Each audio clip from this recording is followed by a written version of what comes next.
Hey guys. Now, I know that a lot of people have been asking me, in particular, to make YouTube videos more centered around Team Fortress 2.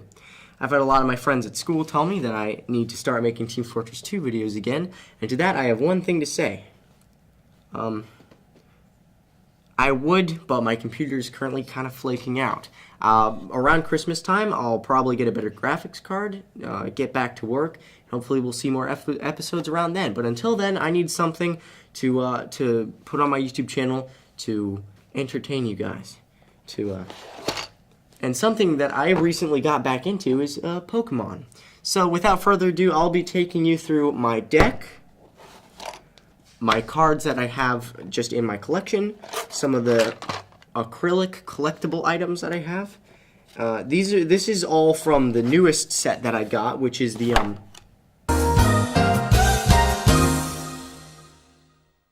I've decided that I've tried my hand at playing the Pokemon game, trying unboxing and other things, specifically the card game. So here we have here I'm gonna go over the things that are not in my deck, things that I pulled from the Sun and Moon Guardians Rising Elite Trainers box. That I decided it just wasn't good enough for me to put in my deck. All right. I wanna be the very best, like no one ever was.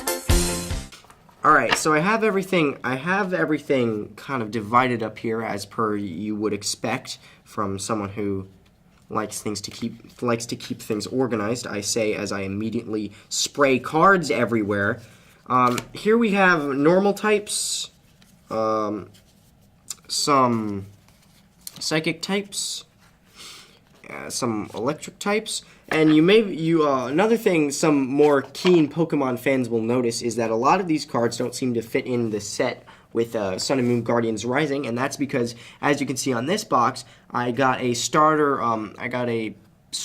kit that has actually one of the best cards that I have, Hoopa, in it. I have a Hollow Hoopa. And so you might notice a few cards from that set, but I'll go through each one of these cards individually. But for now, I'm going to keep them divvied up into their own little groups. I haven't played the game in years. It's always been a fun thing to think about is having cool Pokemons, stuff like that, and so. One thing that I really like about Pokemon is the novelty of it. You get all these cards, and even though they don't have, well, in some cases they do have monetary value, but in other cases they don't, such as this Lampet. I could probably rip this right now, and I would lose no money. It makes you feel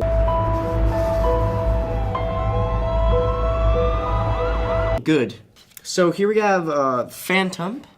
It's a tree Pokemon. It's got a ghost inside of the tree. Wow, crazy. Bellsprout, the world's greatest Pokemon. Not many people know this, but it can probably beat a Gyarados, probably. Victory Bell. I don't know why you'd ever evolve Bellsprout into Weepin' Bell and then Victory Bell, but to each their own, I guess. Patil. Patil is the second best in the game ever. As you can tell, I have not been playing the game for very long. And then we're gonna go through my personal favorite category, the dark category. We have Murkrow, it's a bird. Sableye, it's a demon. 10 out of 10. Good character design. All right, and then we're gonna go over everyone's least favorite type, normal types. Castform, Taillow, Hawlucha, Komala, Ambipom. Actually, I have a funny story about Ambipom and Apom. I'll talk about that later. Ambipom, Apom. And so I have a bunch of normal types. They're all as you would expect. Also, I got Beware, which is kind of funny. He's one of the better. It's one of the better normal types. But I did not get Stuffle, so I can't evolve it. Funny joke. Anyway, Apom is the first Pokemon that I ever got, and I I was opening my first pack of Pokemon cards ever, and the first thing that I saw was this little purple Apom. He's one of the lesser known Pokemon, but he's also one of the most annoying. Ambipom, nobody cares about him. That's just how things go. So originally Apom was one of my most favorite cards, but slowly I began to realize that it's not a good card. Alright, next we're going to go over Fire Pokemon. And funny story, Lampet and Litwick, in one of the other card boxes, they're Psychic type, but in this iteration, they're Fire type. So, you got me kind of confused, game. Lampet is kind of strong, not really though. The Psychic type, Litwick and Lampet are actually a little better. I basically don't have that many fire cards. I have Salandit, which is actually pretty good. I'm not running I'm not using fire Pokemon in my deck right now though. And as you may be able to tell, I'm kind of sick. Alright, we got Slowbro. I didn't ever get a Slowpoke. I'd never received a Slowpoke, so I have 2 Slowbros that I can't do anything with. 2 Trubbishes, and I didn't get the second evolution of it, so it's basically useless. And then I got Gothita and Gotharita, but I didn't get the 3rd evolution. I got Hoopa, Drifblimp, Lampet, and you'll see that I have a bunch of more Drifloons and Litwicks and Lampets in my actual deck, but that's further on down the line. I really like Psychic types because they're often, like, you know, when you think Dark types, you think Sableye, Murkrow, Darkrai, etc. But when you think Psychic types, you think of like a much cooler edgy, you know? Like if there was a scale on edginess, this would be at the bottom.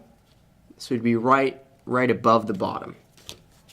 And this, fairy types would be right smack dab at the top.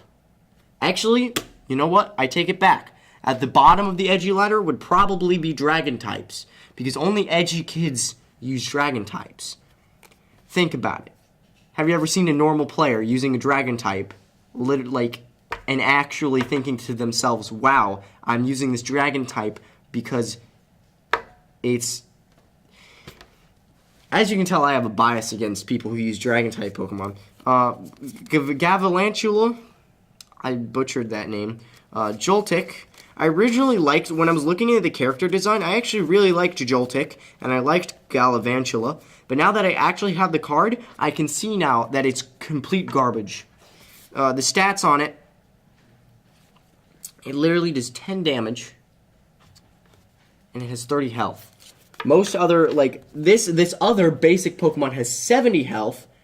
It can do 10 damage. It also has another ability, Venoshock. Unfortunately, you can't inflict poison onto somebody. You can't actually poison somebody with this, but you can do extra damage if you are able to. Well, with Joltik, basically the only reason you'd ever play this little bugger is if you're trying to get one of these. And even then, the only reason you're trying to get one of these is because it's a normal card. You're basically going through extra steps just to have a normal card. And that's one thing I don't really like about Joltik and Galvantula. Alright, so moving on to water types. As you can tell, I don't have that many water types, and that's because almost all of them went into my deck. I have a feeling that the box really wanted me to run a water type deck because it gave me 2 water GXs, which you'll see later in the video, winky face. But in the meantime, I got Tentacool, which is moderate, Vanillish, which I don't have the original, I don't have the base, I don't have the base, I don't have Vanillite, so I can't evolve it. And I also have Snorunt. Snorunt, Tentacool, and Vanillish all have like the same problem, and that's I either can't use them or I don't want to use them. So that's why they didn't make it into my deck. Next, we're going to go over fairy types. Little do people know, fairy types are the best in the game. I know earlier I said Petil and Bellsprout were the best in the game, but you ain't ever seen a Cottony, buddy. You see one of these in play, you're going to be running for the hills. Cottony's actually not very good, but I have 2 of them, and I also have 2 Clefables and only 1 Clefairy. So Clefairy evolves into Clefable. It's pretty cool. You know, everybody knows about Clefairy, and that's just a lot of fun. I only got the 1 Dragon type, and that's Jangmo. And his abilities, he's pretty cool, but I didn't receive any Dragon type energy, and I didn't have that many Dragon type cards. So Fairy types are better than Dragon types because obviously they have the damage buff against them, but also because when you see somebody using a Fairy type, you know they're just enjoying the game. When you see somebody using a Dragon type, you can tell immediately it's an edgy little. You know who I'm talking to. All right, Beldum. I got lucky when it came to Steel types. The only 2 cards that I got are one in the same evolution. So we got Beldum and then Metang. Unfortunately, I didn't get no Metacross or Metacross GX. That would have been lit, but I did not, unfortunately, receive one of those. But I was able to get these 2, so it's pretty tight. And then I have a feeling the box also really wanted me to run fighting types, because look at all these fighting types they gave me. Did I run fighting type? No, I did not. I got Machoke, Machop, Mudbray, Whimsicast, Machoke, Mudbray, Gligar, Sudowoodo, Babarouche, Nosepass, also known as every person when the flu season rolls around. Pancham. Pancham is best Pokemon. Pancham is here. Let me show this camera. Pancham is the best Pokemon. Pangoro? No, I ain't having none of that. Pancham though, that's tight. And then I got Rockruff. Rockruff would be pretty cool if I also got like the evolution for it, but I did not, unfortunately. All right, and that's just going over all of the normal type cards that I have, or all the normal cards that don't have anything special about them. Gotta catch 'em all.